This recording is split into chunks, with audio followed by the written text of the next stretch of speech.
secret a woman is say nyame dwuma ene asofu dwuma kra ye no ye onipa bebere wo ha o kan say be ye den so wo beti ase Awurade na asoma wom enso mo anya nkwaje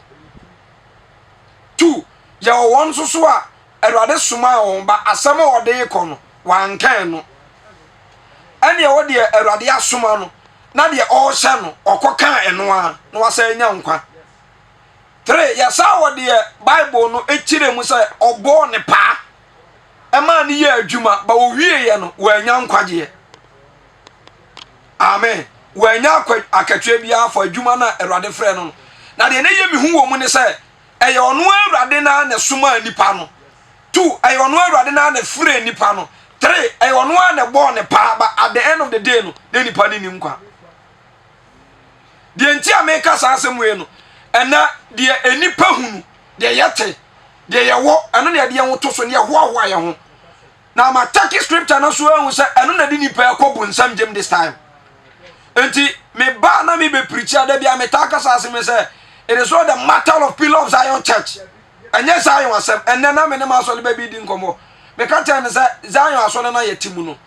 Onyi ntum say the whole world asole bi e wo wi asenya papa including Pillar of Zion Church. Ebe wa adwi mu na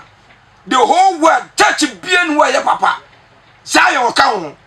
Because problem bia be kwa asole bia mu a be hu no. Oba Zion be hu be free say enipa ko na ewo saa nsole mu enua bi na wo Zion ba nipa oye asole papa bra rechem fa ho mesem kakra bi nipa oye asole papa mami ko to ne fast enchero enya no na ye preacher fa ho Bible say okan Acts chapter 17 verse number 24 o say onyankopon a wo tiase onte edan a enipa de nsayo enti ye ka asole nya building enye name Methodist, Roman, Pentecost, Anglican, and Pillar of Zion Church. By a come good church, he's talking about you. If he say, I say, Munim say, wo, uni Christo, na solid ye, and die. Na Christo, whom ye day, at Timu.